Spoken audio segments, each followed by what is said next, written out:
What is going on, everyone? This is Eric coming at you live from just outside of Hartford, Connecticut.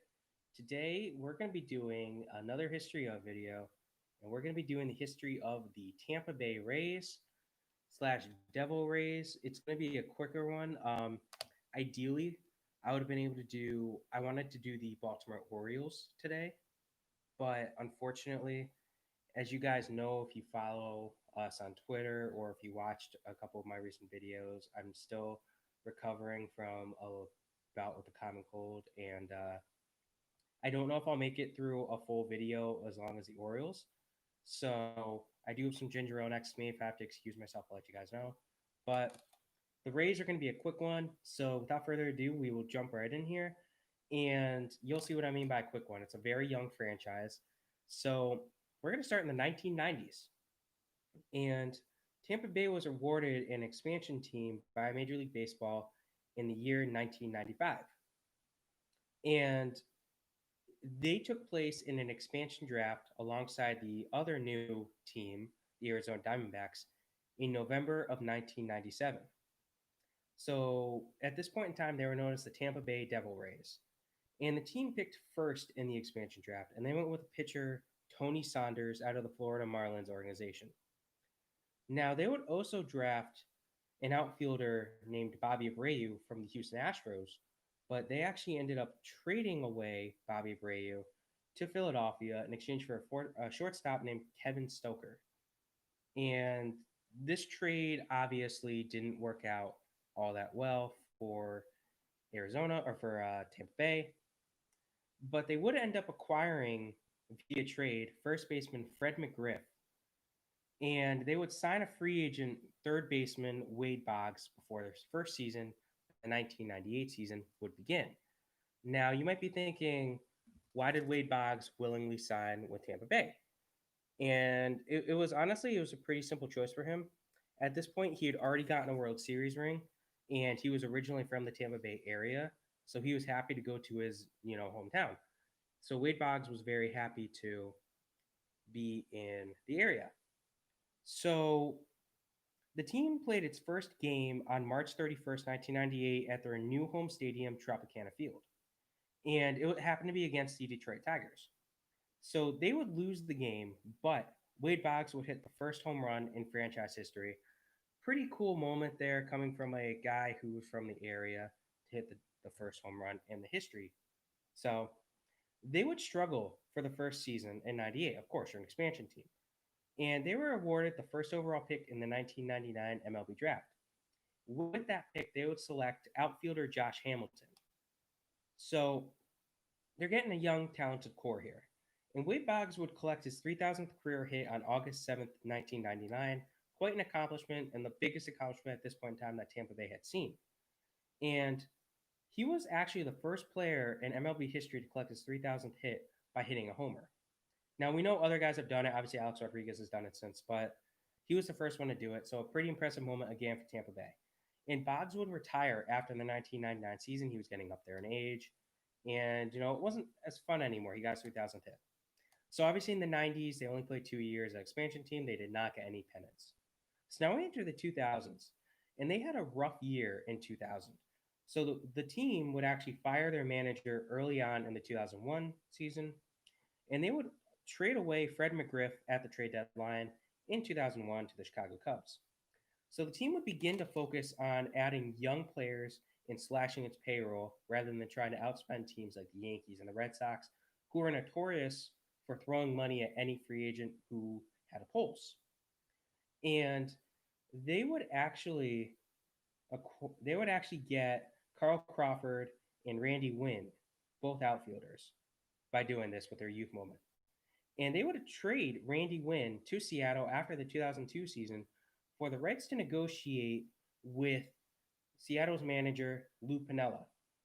And they would end up hiring Lou Piniella to become Tampa Bay Devil Rays' new manager. And the 2004 team actually ended up showing some hope with a 70-win season. Finally, young, talented players are starting to make their debut. With a manager like Lou Piniella, you have a guy who knows what he's doing. So BJ Upton would make his MLB debut in 2004, the outfielder. And After 2005, Lou Piniella actually ends up demanding his release from the organization and basically realizing, if we keep this guy, he wants out. They let him go. They agreed to his terms and they hired Joe Madden to become their manager. And they struggled immensely in 2006. So they would leave their former first overall pick, Josh Hamilton, unprotected in the Rule 5 draft, and the Cubs would snatch him during the Rule 5 draft. And they would end up trading him to Cincinnati, but he never played for Tampa Bay. As we know, he goes on to Texas and Los Angeles, and he has a decent career, but he had a lot of off the field problems with drugs and all that, alcohol, so that's why he was left unprotected. So 2007 saw the Tampa Bay Devil Rays field an extremely young but talented team. And they were obviously led by BJ Upton, as well as a pair of pitchers in James Shields and Scott Kazmir. So they would pick David Price first overall in the 2007 draft, because remember, they had a horrible 2006 season. And they still didn't do great in 2007. But part of that was because the AL East was a complete fire. Like, it was tough to succeed in that AL East division. And following the rough 2007 season, the Devil Rays would rebrand themselves as the Tampa Bay Rays, dropping the word devil from their name. And that move was effective starting in 2008. So they would call up third baseman Evan Longoria early in the 2008 season, and he would actually make the All-Star game for the team. David Price would make his debut in September of 2008. So we're getting a lot of players that are talented. And the team would make the playoffs for the first time in the 2008 season. And they went and they pulled a bit of an upset, knocking out the Chicago White Sox. And then they met with their division rival Boston Red Sox, who were the defending World Series champs in the ALCS. And again, they surprised people by knocking out the Red Sox, setting them up with a World Series matchup with the Phillies, which is why I'm wearing this hat, because as we know, the Rays' dream season ended with a World Series loss to the Phillies, 4-1. Still, there was future hope for the team, and things were looking up, but there were still problems. So you'd think the team would be able to capitalize, but the problem was, despite the fact that the team was good, they did not have the attendance numbers. So management had to make tough decisions, and part of those decisions were to slash payroll. And they hated to do it, but they had to do it because they didn't have the money. They couldn't afford to do it if there's no fans coming to your games. So they would have to trade away players like Scott Kazmir, and the team would miss the playoffs in 2009 due to a rough September. But again, the AL East was extremely powerful at this time. So in the 2000s, the Rays won one AL pennant, but they did not win the World Series. So we get to the 2010s, and they would start off the new decade strong, sending 4 players to the All-Star game. And then on July 26th, 2010, Matt Garza would throw the team's first ever no-hitter. And they would win the AL East in 2010, but they lost in the ALDS despite having the best record in the AL. Just a tough loss, And at this point, some players would leave the team as Carl Crawford left via free agency and Matt Garza was traded away. Now, they made some interesting moves. They tried to sign a pair of veterans in Johnny Damon and Manny Ramirez, both outfielders / DHs, but Manny Ramirez would actually retire in early April following a PED suspension, and he was like, I'm not having this, I'm done. So then we enter game 162, of course, last game of the season, 2011, and the Rays were down 7-0 in the 8th inning against the New York Yankees, and they end up forcing this game to go into overtime on with a home run hit that could have been the team's, on the team's essentially final strike. Had he swung and missed, it would have been game over, season over. But Evan Longoria would hit a 3-run bomb in extra innings, and on the flip side, the Boston Red Sox would lose a key game to the Baltimore Orioles. So with these two things combined, the Rays would win the AL wildcard spot over the Red Sox. And they would meet the playoffs with the Texas Rangers, and they would lose to the Rangers in the playoffs. The Rangers seemed to be kryptonite for the Rays at this point. So David Price would win the Cy Young Award in 2012, and with him, he met with a prospect getting his first MLB debut in Chris Archer. So Chris Archer made his MLB debut. Pretty good player, maybe. Depends on who you ask. And they would trade away James Shields before the 2013 season began, and they also would lose some key players at this point, including BJ Upton, Carlos Pena, and they had to trade away David Price at the 2014 trade deadline. So Joe Madden would actually resign following the 2014 season, and they would start to struggle again. And they had a bad 2016 season because the AL East was extremely competitive. Everyone was really good in that year except the Rays. The Orioles, that was the Orioles like kind of final swap call.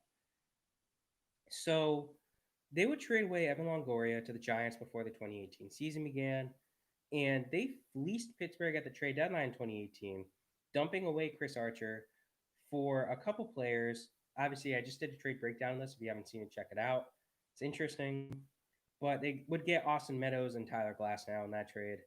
And then they would miss the playoffs despite having a 90-win season. So they made the playoffs in 2019, and they would beat the Oakland Athletics in the wild card play-in round, but they would end up losing to the Houston Astros in the ALDS. So in the 2010s, they had some good teams, but they did not win any pennants.